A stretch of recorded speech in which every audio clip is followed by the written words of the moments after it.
For the precious metals market, joining me here at the Silver and Gold Conference is no stranger to the show, David Morgan of the Morgan Report and the author of his latest, Second Chance, hot off the press. David, welcome to the show. Thank you, Danielle. It's great to be with you always. A lot going on for you, a lot of new things. We're going to talk about your new book, and I know this is the focus of your talk here today at the show, right? Tell us a little bit about it. Well, this actually comes from Jeff Christian, so I'll give you, give Jeff the nod. And he said years ago that 90% of the move comes in the last 10% of the time. And I've picked up on that and probably talked about it more than anyone. And actually I did an analysis on it because I know that it's basically true, but I did the numbers. Okay. And with my arithmetic, it came out, I think it was like 93% came in the last 7.5% of the time in the last silver bull market. That doesn't mean that it's going to happen exactly again, but what we do know from history, looking at all markets across the board, is there's sort of this euphoric stage where you get the public involved to a high degree, and that happened in the tech bubble. The public came in at a very high level and went even higher very quickly. Real estate, same thing.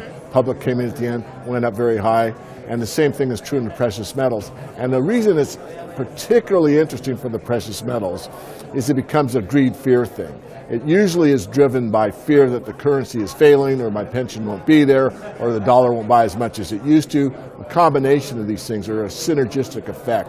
And so it really plays into people once you get into that euphoric stage. I think that's ahead of us. I think we're going to set a record for the paper price in precious metals. Well, how does that apply to 2011 when silver hit its peak?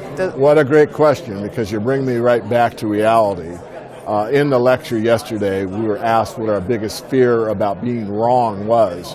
And I said that my fear is that possibly that the peak has been hit. I don't like to say it, but I'm an honest guy. Because, as you are implying, everything I just stated did take place in 2011.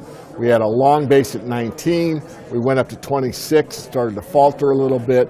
QE2 was announced, we went on this parabolic move from 26 to 48 very rapidly. The public did come into a great degree.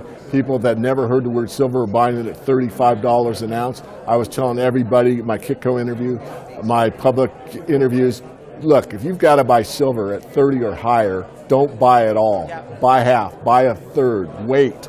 I was trying to caution everybody, but you get that euphoric state. So from my perspective, it was a mini rally or a precursor to what I see in the next one up. But to sit here and say, I know absolutely that wasn't it, I can't say that. No, and I appreciate that honesty. Now, with the new landscape we have, with the new president-elect, and certainly we'll have a new Fed chair, how does that affect things? You think that's going to bring a lot of uncertainty that you speak of? I think it's to be determined. I don't want to cop out on the question, but I want to reemphasize maybe the last question a little bit more. The basic fundamentals haven't been solved under either administration. It's a debt-based problem. The debt has only increased from 2008. The banks have only gotten bigger, and the derivatives have only increased. So every major problem that we have has only gotten worse. And that's why I'm so confident that the next leg is up. And to address your question specifically, Danielle, the administration may, through fiscal policy, change the attitude of the American culture to feel better and more jobs or more money directly from the government into these work programs and that kind of thing. And the economy's moving better. But from a bigger global perspective, I think it's going to be rather insignificant because the debt is only going to increase. So as we're about to embark on a new year, 2017, you're feeling good? I'm feeling great, yeah. You're feeling good for the precious metal? I am. Okay, all right. Well, we'll see what's in store. David Morgan, thank you so much. Second Chance is your new book. Where can we get it?